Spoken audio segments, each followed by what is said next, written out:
Should be live soon.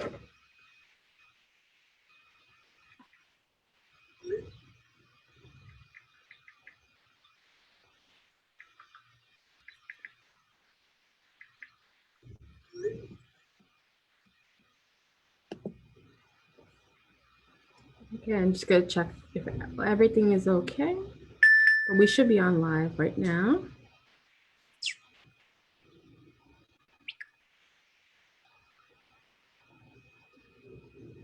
Yep. We're good.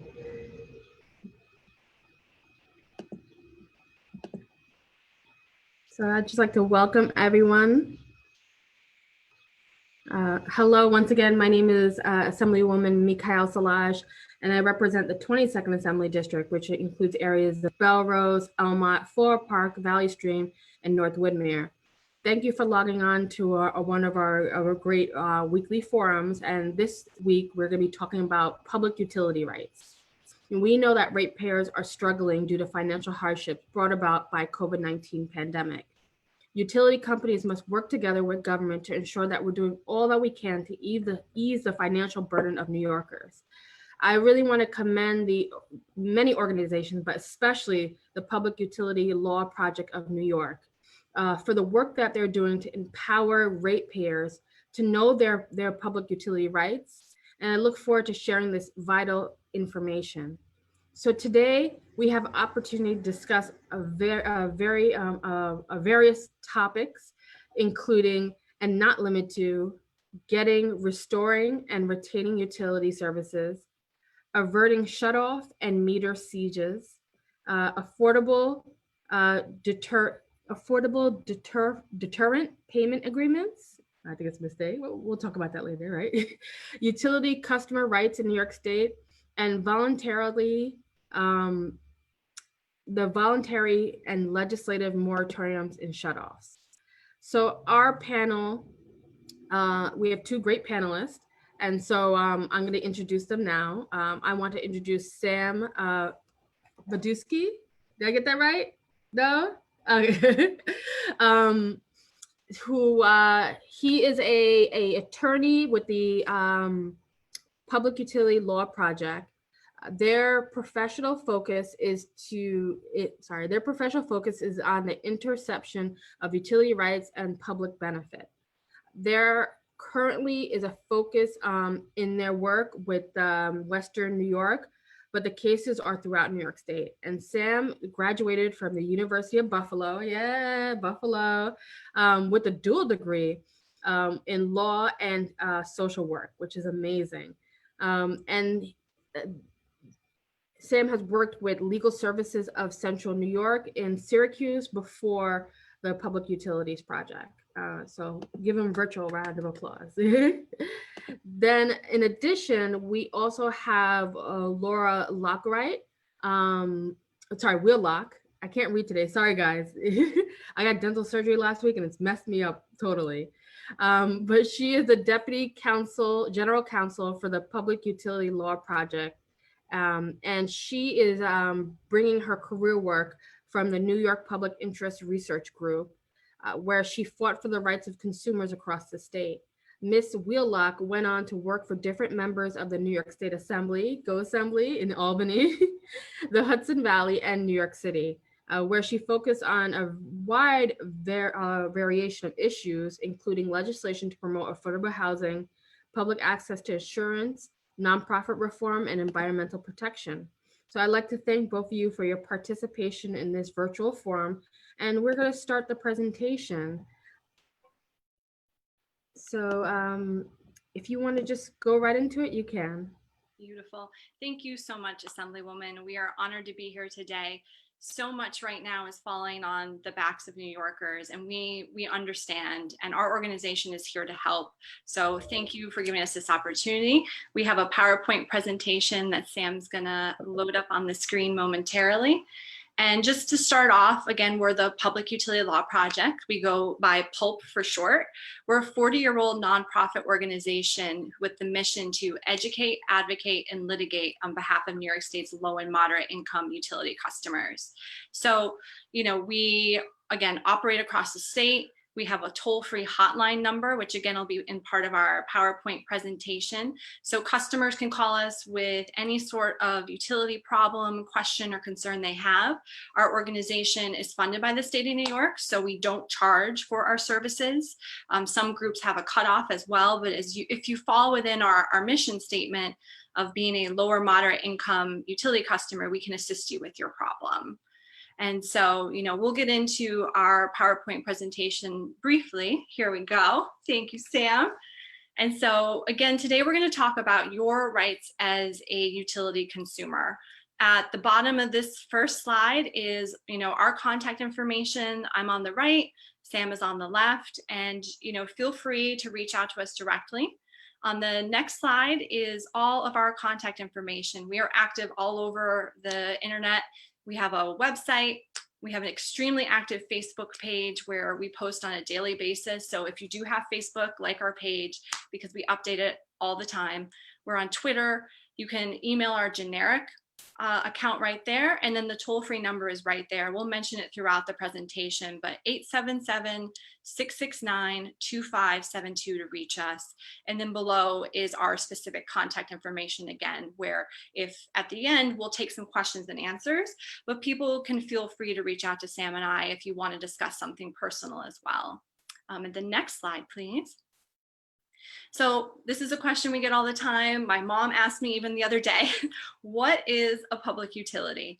And so a public utility company is a privately or publicly owned entity that provides all of your residential essential services. So you have an apartment or you live in a house, all of the services that come into that house is our world of the law. And so your electricity, your gas, how you heat your home and you keep your lights on, the water, and then the telecommunications.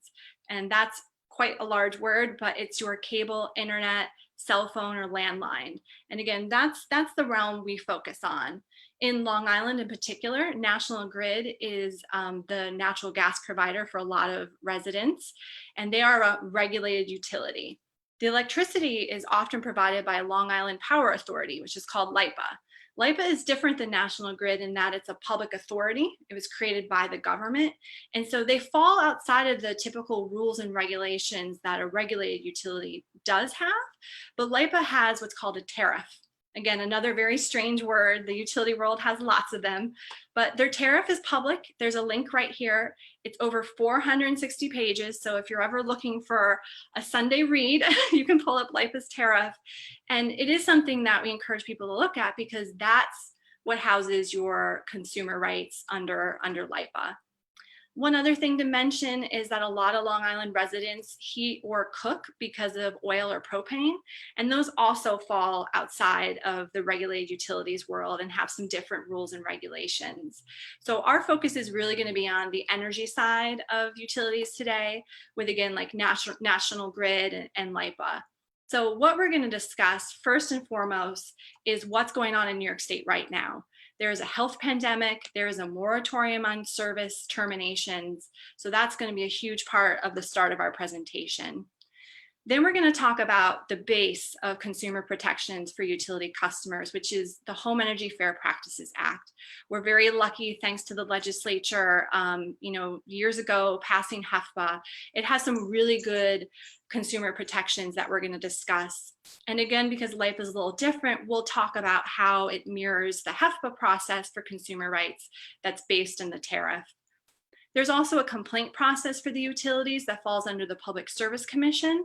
The Public Service Commission is the government entity in New York with the jurisdiction over all the regulated utilities. And so LIPA has a process that falls very similar to what a regulated utilities process is. So we will discuss that.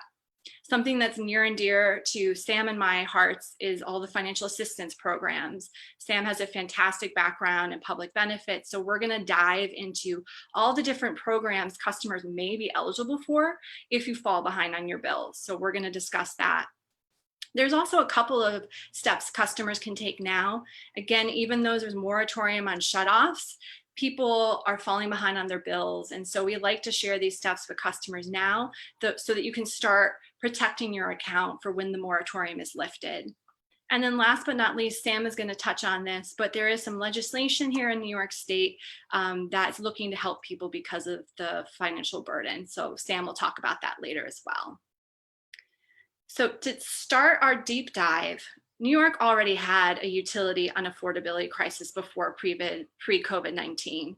You know, we look at a lot of the documents that the companies file with the state. And, you know, if you take a 1-year picture from July 2017 to July 2018, over 6.8 million shutoff notices were mailed to New York State customers. And that's a very high number. The total amount of back arrears, and arrears is, again, another strange word, but arrears is just whatever total amount you fall behind on your bill. For people who have gotten that bill in the mail and they haven't paid the total or part of it, it starts to accumulate. And so for those people with an amount of money that's 60 days past their due date, there was a total of $750 million that was owed in the state on July 31st, 2018. And then unfortunately, more than 200,000 customers statewide as of July 31st, 2018, actually ended up losing service because they had fallen behind on their bills. And just to highlight that, in New York, the utility companies count a customer by the meter. So you'll have a gas and an electric meter, but it may not necessarily reference how many people are actually affected in that apartment or that home. So while one meter is one meter, it could be multiple people within that unit. So we wanted to stress that. Moving now to the economic struggle with COVID-19. You know, our organization has seen some really interesting shifts in the financial burden. And first and foremost, you know, so many of us are experiencing this, but because of New York on pause, a lot of people are moving to telework. So you're not going in the office anymore, you're working from home. Or unfortunately, there's a large amount of New Yorkers who are now unemployed. Because of the need to shelter in place and because of COVID-19, you know, not only are people experiencing financial strain and difficulties from everything from not having childcare and working remotely and so on, caring for loved ones who are sick, but even at the most basic layer of how you have an energy burden spread throughout the day has changed. So you may have started off your day at home, but then your energy burden is shifted. You go into the office, you go into school, you go and visit friends. Now, because we're sheltering in place, 100% of your energy use is on you. So you are paying 24/7 that energy burden. And so because of that, a lot of people are experiencing much higher bills than they normally would have. And as of May 20th, 2020, over 2 million New Yorkers have now applied for unemployment insurance, which again is just something that we need to take into mind of this growing economic struggle and strain people are facing on a daily basis. So moving on, thankfully, New York State has really been at the forefront of some protections for utility customers, and we thank the governor and the legislature for this. On March 13th, the governor gave a directive that all of the regulated energy and water utilities under the state's control had to stop terminating service. We were extremely afraid of people sheltering in place and not being able to have gas, you know, to cook with or to heat. It was still pretty cold back in March upstate. Sam one day was on a conference call and there was snow. So, you know, between that and water, there is a voluntary directive in place that these companies not terminate service at this time.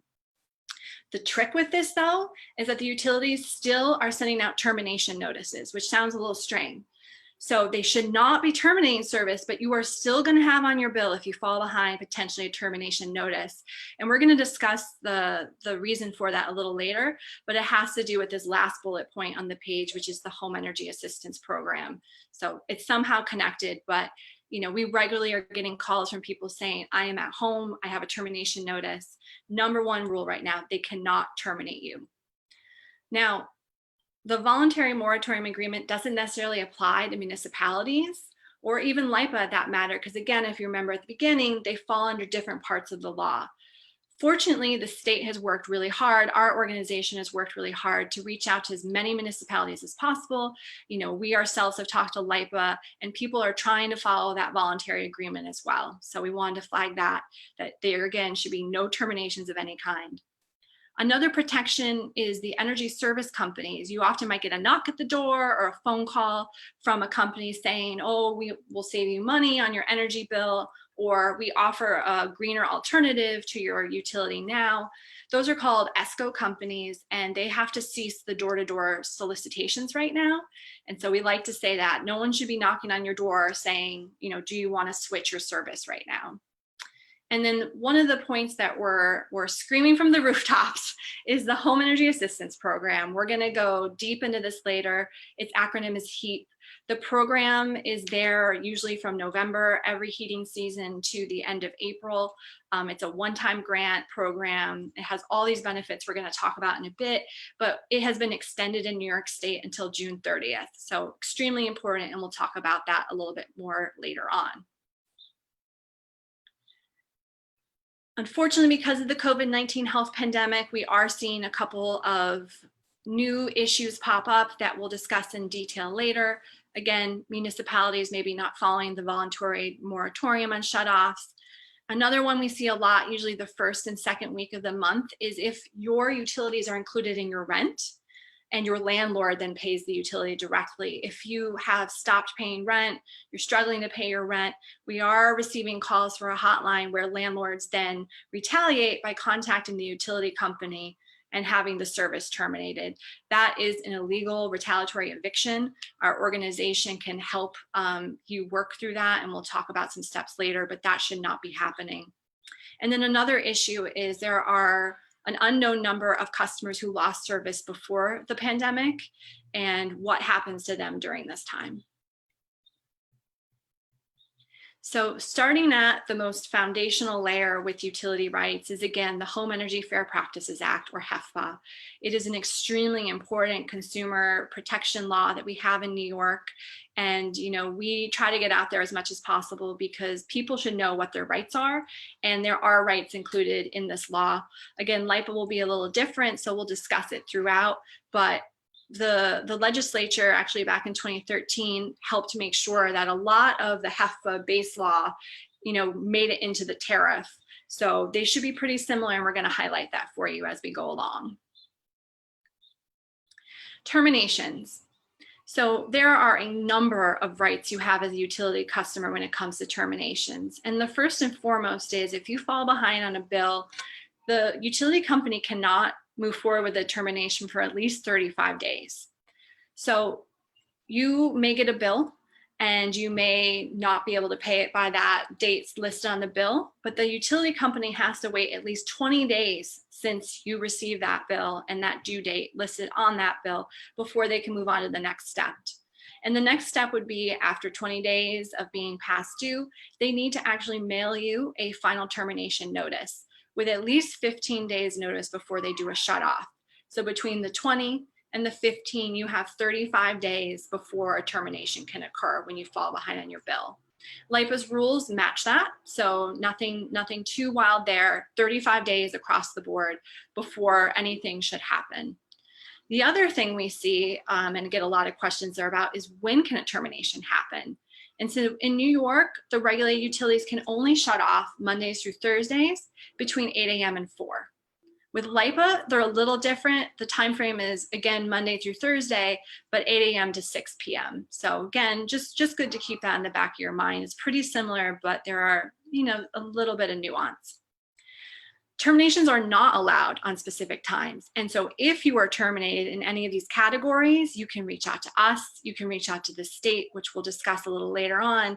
And this can help resolve in a turn on notice being ordered right away. And so first and foremost, they are not supposed to terminate on a Friday or a public holiday. They can also not terminate if the utility's main office is closed and you can't reach them. So you may see this if there's a major snowstorm.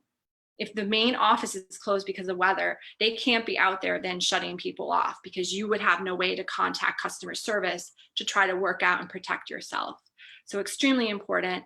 New York State doesn't have a winter moratorium. Shutoffs can still occur in the winter, but there is a 2-week protection around the New Year's and the holidays right there where they're not supposed to shut off. LIPA is pretty similar. We looked at their rules and they actually have some additional protections, such as the day before a public holiday. So we listed here the specific pages if people want to take a look. But again, it's pretty close to what this slide says. Checklist for preventing terminations. This is a one-pager I have on my desk whenever I talk to someone who's received a termination notice. We go through this checklist, and I encourage you, hold on to this, have it for your friends and family. You never know who might receive a termination notice. And so this is a great one-pager. First thing you want to think about is there someone in the household with a serious medical condition, or are they using like life-sustaining equipment?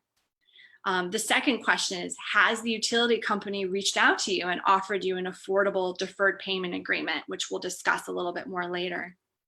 Have you had the ability yet to apply for a number of the financial assistance programs we're going to discuss here today? Have you filed a complaint with the Public Service Commission, which is another thing you can do to prevent a termination? And then last but not least, sometimes we do this, and we work with all the local elected officials too, if someone contacts you, but you can also reach out to the company and ask for a temporary hold because you're trying any number of these steps to prevent the termination. So now diving deeper into this, what is a medical condition or these other kind of medical related special protections? So you want to see if the customer or someone else in the household has a serious medical condition that would be aggravated, affected by the loss of the electric or gas. So sometimes we see someone who's on medicine that must be refrigerated, something of that nature. If you contact the doctor and tell them that you've received a termination notice, they can call up the utility company and say, patient so-and-so is someone I'm seeing. If you shut off their electric and gas, their health would be aggravated by, the loss of service. I'm asking for a 5-day hold. And so that phone call will do a 5-day preventive hold from losing your service. If the doctor then goes and does a written letter certifying that you would be affected, it could be good for another 30 days. And so this whole area of what is a special medical condition is a beast in itself. It's an area we often help people through the hotline with. Sometimes they get the approval and sometimes they don't. So this is something we like to flag for people to let them know what their rights are. And again, we're happy to try and assist to get this protective hold on the account. Life-saving equipment, so that is all the special medical equipment you may need to actually keep someone alive, is a completely special case. It should not happen. With LIPA, they actually go down and tag the meter that says like life-saving equipment, do not touch.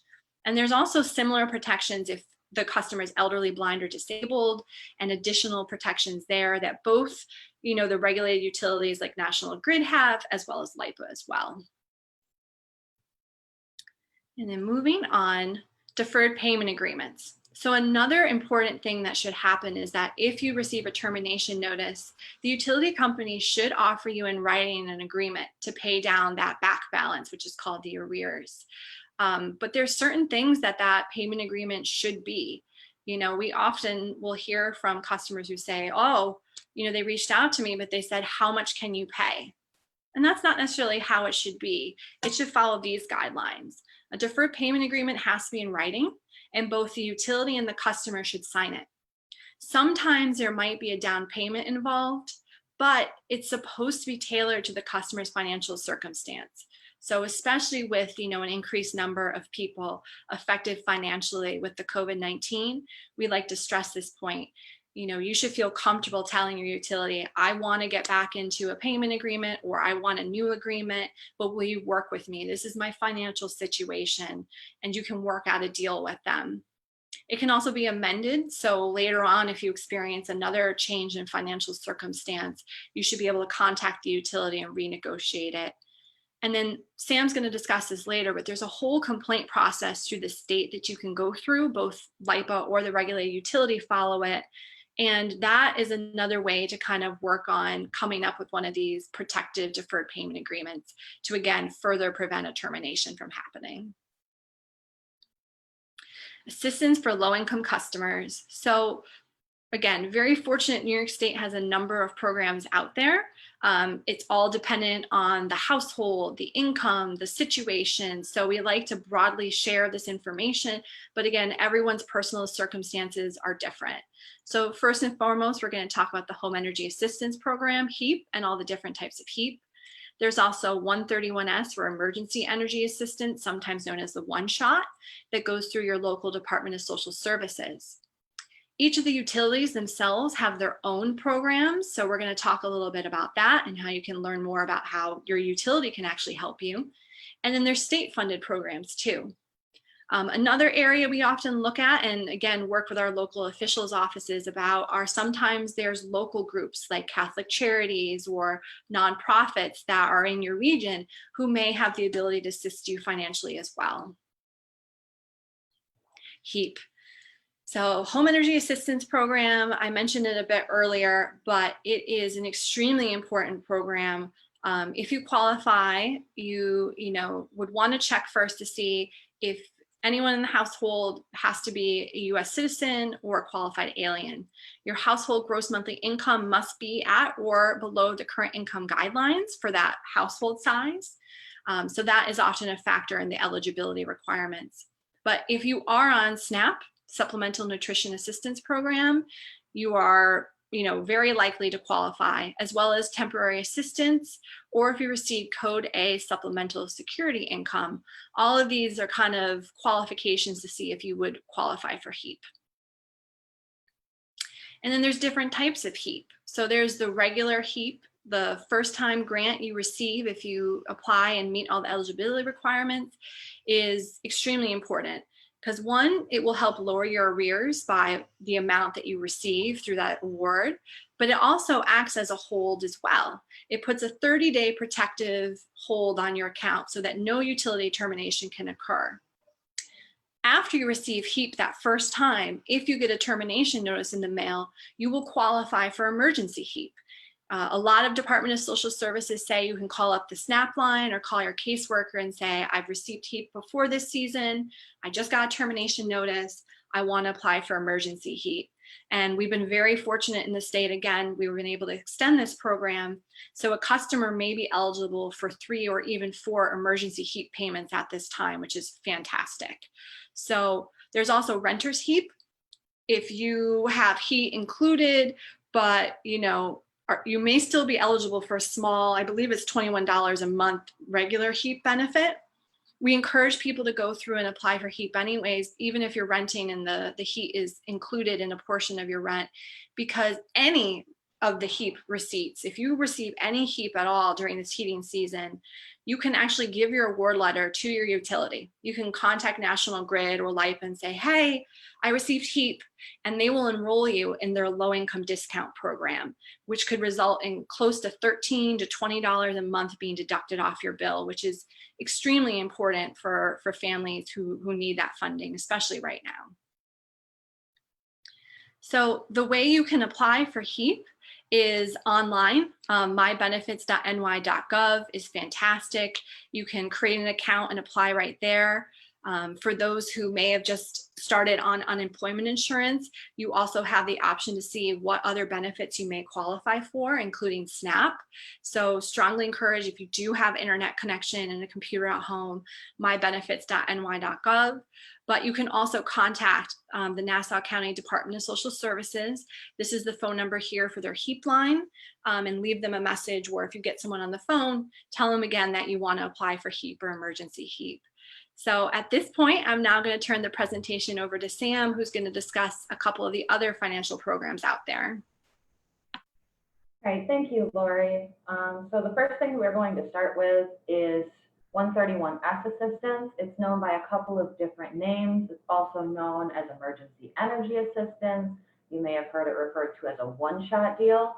What this is it's a utility arrear assistance program. So if you have a back balance owed to your utility, this is a way that the Department of Social Services can assist you in paying part of this back balance. There's a couple of things about it that make this a really useful tool. The first is that it's available year-round. So as opposed to HEAP, which as discussed by Lori earlier, has specific time periods that you can apply for it in, This does not have that. It's available all year round. You do not have to be receiving public assistance to receive that, and you don't have to be eligible for public assistance to receive 131S. What you'll have to prove is that you're a tenant and a customer of record. So to prove you're a tenant, you can use your lease, a mortgage statement if you own your home, a notice from your landlord. If you're having an issue with it, DSS is also supposed to assist you with getting the proof that you're a tenant. You also have to be a customer of record, which is generally proved by a bill. Again, this is something that if you can't find a physical bill, if you're having a problem, maybe you get them online and you can't print it out, you can speak to DSS about this and they can participate in contacting the utility with you to prove you're the customer of record so you can get this assistance. If you fall under specific income guidelines, so if you're a recipient of public assistance, if you receive the SSI coded living loan, as Lori discussed earlier, you're not going to be required to repay the 131S grant back. If you're above these guidelines, it will come through as a loan through DSS. However, this is not a payday loan situation where it's a high interest rate or unreasonable payment plans. DSS can work with you to ensure that the payment plan is going to be affordable for you.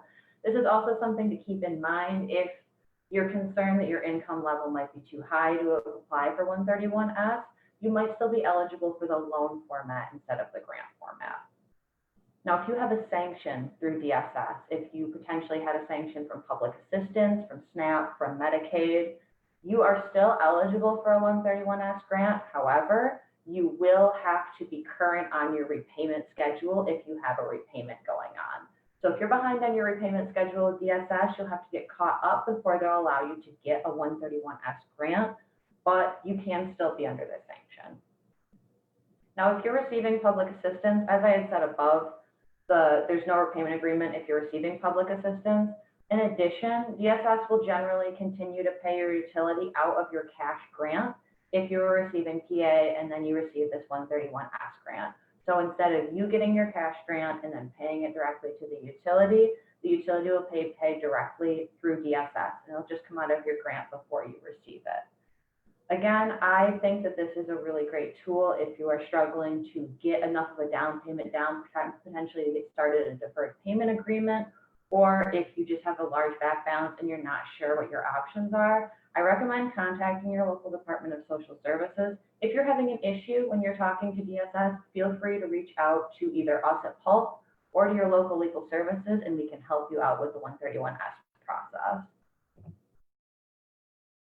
We're going to touch a little bit on what Lori discussed earlier with the utility funded and state funded income programs. So the first is reduced rates under the low income program. The low income program is a statewide program where all utilities who are in the state have some sort of reduced rate for low income customers. So this is a lot of the times based on the receipt of HEAP, which means that it's really important if you're eligible for HEAP to get that payment, to have proof of it so that you can apply for these reduced rates. This is also true in LIPA. So this is something that if you have proof that you received HEAP, and for some utilities, they might accept other forms of proof, for example, proof of public assistance, proof that you're on SNAP, then you'll be eligible for a reduced rate in your utility bill. This is something that I really recommend if you're a low income customer and you apply for. It's just a little bit of assistance every month to make sure that you don't fall behind on your bill. Utilities also have their own arrears management programs. This is a really limited program. You really only see it with 2 utilities, so I'm not going to go into it in a lot of detail, but some utilities do have their own separate programs that they can use to help customers who fall behind on their bills. At the state level, NYSERDA has a low income energy efficiency program. What this does, it can help homeowners and landlords to get more energy efficient appliances, to put in new windows, things that will lower your utility bill in the long term and also are better for the environment. If you have any questions about that, or if you're interested in that, you can visit NYSERDA's website. They have a lot of really good information on there. Finally, utilities have their own charity funds and fuel funds generally. These come up in the winter, a lot of times around the holidays. National Grid's is called Care and Share, LIPA'S is called Project Warmth. They're one-time grants for individuals. The application period, again, varies. If this is something that you think you might be interested in, or if you've exhausted other funds, I recommend, again, you can contact our office, you can contact your local legal services, and they can assist you with trying to figure out when these programs are open. Lori had also discussed earlier that, as she stated, there are some charity programs if you're struggling to pay your utility bills. Again, Catholic Charities, potentially other nonprofits in your area that work with housing may be able to assist. Your local faith-based organizations may also be able to assist. The next area we're going to discuss is the complaint handling process. So there are two parts to this. The first is for regulated utilities, which go under the Public Service Commission, and then we have another portion for LIPA. So to file a complaint against a regulated utility, the first step is going to be to complain to your utility directly via their customer service line. If this doesn't resolve your utility issue, you should contact the Public Service Commission. I've given two options here. There's an 800 number, and there's also an option to file online. I strongly recommend that you do both. You should definitely file online because it will give you a written record of when you filed. And that's something that's important if you have to go back, if you have continued issues that require a hearing, to have that paper record of what's going on. Now, once a complaint is filed with the Public Service Commission, it's referred back to the utility with the direction to review the complaint and respond. The utility is then supposed to contact you, generally by close of business on the following day. Now, if that doesn't resolve your issue, you have to contact the Public Service Commission again, and you have to have the complaint escalated. This is just a specific language issue. So if this happens and you need to contact the Public Service Commission a second time, make sure you say that you're escalating your first complaint. And what that means is the Public Service Commission staff will then look into the complaint and make a determination. Once this process begins, there's supposed to be a hold placed on your account to protect you from termination while this is being investigated. Once you call to escalate the complaint, make sure you ask whoever you're speaking to at the Public Service Commission that the hold is placed on your account so that you don't have to stress about your utility service potentially being shut off while you're trying to dispute this issue with the utility. After this escalated complaint has gone through, a determination will be issued in writing regarding the complaint. If you think that the decision is wrong, you can request an informal hearing. I do want to note that there's a 15-day deadline to apply for this hearing. So if you get your determination and you do not agree with it, it's a very, very quick time frame. You know, it's barely over 2 weeks to get your request in for an informal hearing. I recommend you do that as soon as possible. In addition, I recommend that you contact an attorney as you're going into this process. I have been talking about us a lot. Of course, you're free to contact us. And I think that that's something that when you're beginning this informal hearing process, you should contact an attorney as soon as possible. At the informal hearing, a representative from the company will meet with the customer and the customer's representative if they have one, and along with an administrative law judge that's supposed to be a neutral party. The customer and the utility are first to attempt to settle the dispute, and if that's not something they can do, the hearing officer, who again is the neutral party, is going to make a decision and notify the customer. If you don't want to do an informal hearing, an informal review is also an option. There's just two choices there, whatever you feel more comfortable with.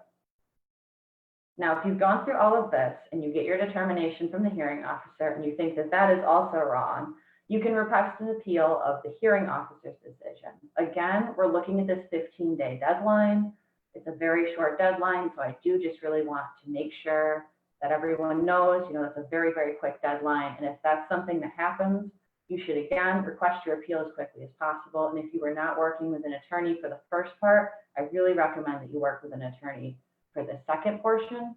Your appeal has to be in writing, and it needs to show that there was an error made by the hearing officer or that there was evidence that was not available at the time of the hearing that would impact the decision. And if that process goes through, the full Public Service Commission is supposed to make a decision on the appeal and then notify you in writing of what your decision is. Now, when it comes to LIPA, this complaint process is just a little different. The first step is going to be to complain to the manager of the power authority, and that is by calling this 1-800-490-0025 number. So that is your first step, is to complain directly to the authority. And then if that doesn't resolve your issue, then you begin the alternative complaint process, and you should contact the Department of Public Service. There's a little bit of a difference in the notification process as well when you're going through a complaint in this way. The power authority is going to be to notify about the initial decision, and appeals are sent very similarly, but instead the appeal is going to be heard by the power authority or a designee of the power authority. They also have the ability to settle an appeal at any time if they choose to. So it's just a little bit of a different process, but it's very, very similar. It all flows in the same way. Now, our final area is really going to be looking into kind of the new issues that have come up with the COVID-19 health pandemic. As of today, and if there's anything you take out of this presentation, this should really be it. There's no end date for the moratorium on utility service terminations. We do not have an end date right now. As of right now, the moratorium should be continuing. So you should not have any termination of service. If you do have service terminated or you have a problem with that, you need to make sure that you contact the Public Service Commission. So contact their emergency hotline, which is 1-800-342-3355. This is a different number than their complaint number that we discussed earlier. This is their emergency hotline. After that, you should contact us. You can contact our general 800 number just to let us know what's going on with that. We're trying to monitor these cases throughout the state so we can assist in any way possible. If your service was terminated pre-pandemic, but you still do not have service, this is still a health emergency, and you can't stay safe and healthy in your home if you don't have lights or water or hot water. So again, you should call and file a complaint with the department in the same way. Again, also feel free to contact us. Your landlord cannot terminate your power due to a non-payment of rent. Even if your utilities are included in your rent, they are not allowed to terminate your power due to a non-payment of rent. So we should really start also talking about preparation as we're going into the potential end of this moratorium. Your first step is going to be to contact your utility. If you can't, or if you're struggling to pay your bill, you should ask them to note in your account that you had contacted them. And if you can pay something, then pay it. It's better to pay a little bit if you can't afford to pay the whole thing than to not pay anything at all. Make sure that you apply for HEAP or emergency HEAP if you have already applied for HEAP this year. And you should also discuss with your utility about entering into a deferred payment agreement. So maybe if you can't enter into one now, when you'll be able to enter into one. This will protect your account from shut off. It'll allow you to pay back the back due amount over time slowly.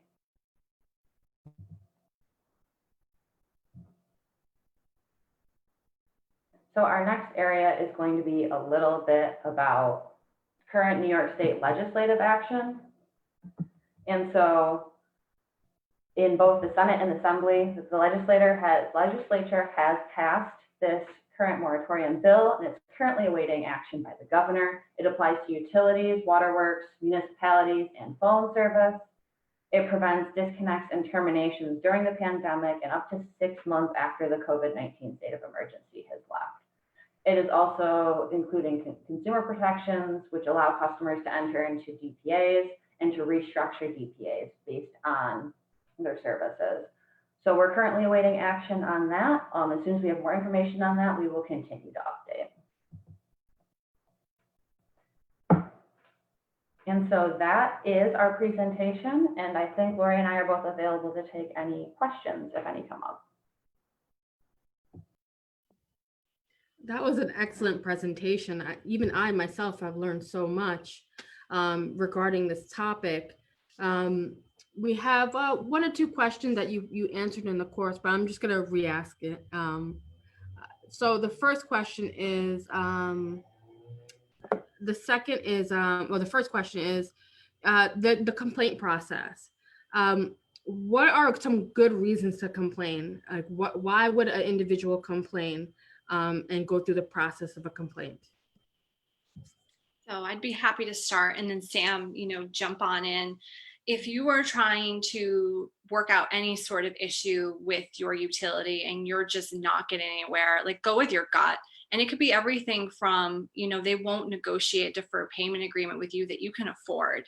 And we worry about this. We don't want a customer to agree to something that's really setting them up to fail. And so if you in your gut feel that the terms are too high and they will not go lower with you, that's a good point to file a complaint and to contact us. Also, even just the bill itself, if you feel that your bill is really high, there could be something wrong. We often see where the utility company has misbilled, the meter might be malfunctioning, things of that nature. So that's another area we help with a lot, is people send us their bills and we're happy to look at them. They are not easy to read. Even though Sam and I have worked for Pulp now, between the two of us, for almost 3 years, I still have to look at each bill and really dive through it and try to understand where all these points are on it. So that's a whole other area that you can file a complaint with. But those are the top two that I would recommend. And again, number one thing, this stuff is jargony, it's overwhelming, it can be very confusing, but go with your gut, because honestly, your gut's usually right. Sam, is there anything you want to add to that piece? No, I think you really covered it. I think that's, and if you have a question, if you just think something doesn't seem right, it's okay to file a complaint. Is this applicable to business owners? Because I know in my experience, I had a business owner who felt that the landlord was tapping into her electricity, and her bill was just getting higher and higher every month, especially when a new tenant moved in next door. So does this information apply to business owners as well? So businesses are a bit different under HEFPA, but there is an entire unit at the Department of Public Service for shared meter conditions. And so anytime that you feel something weird might be happening in your meter, and that is the perfect example, you look at your rate and you're like, well, I don't think I'm using that much. And then a tenant next door maybe moves out and you go, whoa, okay, it's changed dramatically, and someone else moves in. That's where your energy could actually be, being drawn into another unit, because you are paying for the meter, but their, services are somehow connected. So absolutely, you can go through the complaint process. And again, the consumer protections are a bit different for small businesses, but there is a process in place and they can assist you. And in the complaint process, have you seen success? Like, is that a good avenue to go down? Yeah, Sam, if you want to talk a little bit about, I know you've had some really great successes recently. Yeah, with filing a complaint, I mean, sometimes it can even stop as far as the complaint goes. Filing the complaint can be enough to get an issue noticed, to get the company to do investigation, to realize potentially there's a shared meter issue. We've had a great deal of luck when they've continued to go to informal hearings. We've had some really fantastic settlements that come out of it, and even full hearings that come in with appeals and everything. So we have seen some really great luck with this. It's something that you definitely need to continue to push on, but it is something that does work.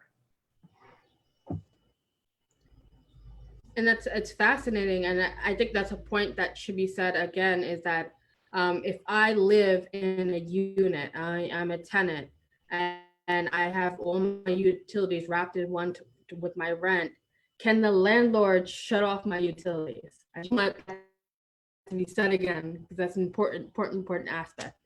Yeah, absolutely not. That is retaliatory, especially in the pandemic. That should not be happening. And so, what we strongly encourage is contact our group. Oh, sorry, I think there was a bit of a lag. Yeah, it started raining. It's like thunder. It's like, oh no, rain over here. And so the internet went out a little bit. Don't mind that. Okay. But you're absolutely right. That is a huge no. And again, our world is the utility side. So if your landlord is the problem, if the utility is your problem, like, we 100% can work with the customer, but we don't turn people away either. So we would work with you to find a landlord tenant attorney to further assist you. We do wraparound services all the time with groups across the state. And, it is absolutely against the law during the health pandemic. That should not be happening. And I just want to go over, because someone asked, what utilities, like what are utilities on a basic level? Yeah, again, no worries. This is something my mom asks me again every time I talk to her. She's like, what are you doing with this pulp? What is this? So your utilities, your electric, your gas, your water, and then that funny word telecommunications, that's your internet, your cable, your landline or cell phone. And even that can be tricky for people. So think about the companies that send you the bills. It's National Grid, it's LIPA, Verizon, Spectrum, Optimum. If you get water down in Long Island, it could be American Water or Suez or a municipality. But think about the bills you get every month and what are the services that come in your house. And that should usually help you figure out what your utility is. Excellent. And when it comes to like the cable bill, they also can't shut off the cable bill, or is that included in the moratorium? Sam, you want to touch on this one? This is a huge one. So currently, there was a voluntary FCC moratorium that had gone out that some people had signed on to and some had not. It's going to be something that would vary from utility to utility. So you can check on the FCC's website that will discuss who is currently involved in that moratorium. Many internet providers in New York State have gone through and stated that if you're using your internet at home to work from home or to educate your children from home, which I know so many people are doing right now, they won't terminate your internet if you can show that it's due to this COVID issue. So that's something also to keep in mind. It doesn't have as great of a general blanket thing as the other utilities like electric and gas do. You might have to check from provider to provider, but there have been some protections that have come out. Great.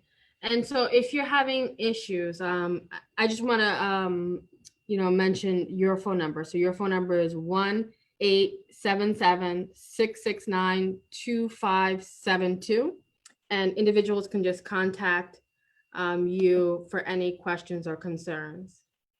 Absolutely. It's our toll-free number, and will often have to leave a message, but our staff calls back. We do an intake, and then you get assigned to one of our staff members, and we will work with the customer to figure out what the problem is and what the potential solutions could be. And this is a free service, right? Yes. Thank you, New York State. Yes. So people should not be shy about utilizing this free service that's available to all New Yorkers, regardless of where you live. And everyone can have access to this. Any ratepayer, a homeowner, or tenant, just to clarify, right? Yes, absolutely. Okay, excellent. That's so far all our questions. Checking it out. Yeah. Do you have anything else? Any follow-up words or anything to close out with? Again, at this point, we don't know what the end date is on the moratorium. So we strongly encourage people to stay in contact with your office, track us on Facebook and online. We are regularly updating and working with the state and all the entities to really make sure that people are properly protected and have consumer rights during this process. So thank you so much, Assemblywoman Szilagyi, for having us. We hope to one day come in and see you in the district. Yes, definitely. I look forward to doing a workshop in the district. And as we said before, crossing fingers, hopefully sooner than later. But, to wrap everything up, the point is the hush mouth doesn't get fed. Complain, get allies on your side like Pulp to get advice. And really there's a recourse. So if you have any issues, any concerns, there's a path to be able to ensure that you still have utilities. But you just have to, fend for yourself, fight for yourself, and work with great organizations like Pulp. So I thank you, Sam and Lori, for participating in this, and Pulp for helping us. And thank you. This is just great. A lot of great information I learned. I thought I knew a lot, but now I know even more. Yeah. Thank you. Let me add one last thing, since I haven't talked the whole time. We have a foundational utility consumer rights brochure called Shine a Light on Your Utility Rights. We're going to be having that translated into Haitian Creole. It'll be done probably by mid to late October. And of course, we will print thousands of them for use by our friends in the Assembly and the Senate with their constituents. So we'll keep you in the loop on that, and we're looking forward to helping you distribute that to your constituents, Assembly member. Oh, that's excellent. That would be a great resource that could be used in the community. This is wonderful. We've had a lot of people, I've gotten a lot of text messages during this whole conversation of people saying that this is a topic that people haven't discussed and explored. We were talking about tenant protection, we're talking about, mortgages, we're talking about rent, but we're not talking about the utility. So I thank you, Paul, for what you do, and I appreciate it and look forward to disseminating that information. And is there anything on the website that I could print out and start giving out? Because I'm just eager to send out this information to the constituency. So yeah, we do have stuff that you can print out immediately. We have, and I'm sure Laura was going to mention this, we have something that we call the 4 light bulbs, which are your rights during the pandemic. We also have the larger, as we said, all of your consumer rights in New York. That's in English and Spanish. And just have your staff reach out to us and tell us how many you want. We can ship you a couple hundred easily. We'll put it in UPS. You'll have it in a couple of days to give to your constituents. That's excellent. Oh, definitely. I will request some because we do food distributions in the district and we provide information. So we have a couple of them coming, soon. So we will definitely email you today to get that information. But just thank you so much. And I'm just gonna, repeat that number: 1-877-669-2572. And that's the number to call PULP to be able to get advice and to get assistance from many of the great team members on PULP. So we thank you again. Any last words before we wrap everything up? No. So we're going to end it right there. Thank you, everyone. Thank you for logging on. Please share. Please like our Facebook page. And please just, tell your friends and neighbors that PULP is there to help. Thank you, everyone. Thank you. Be well.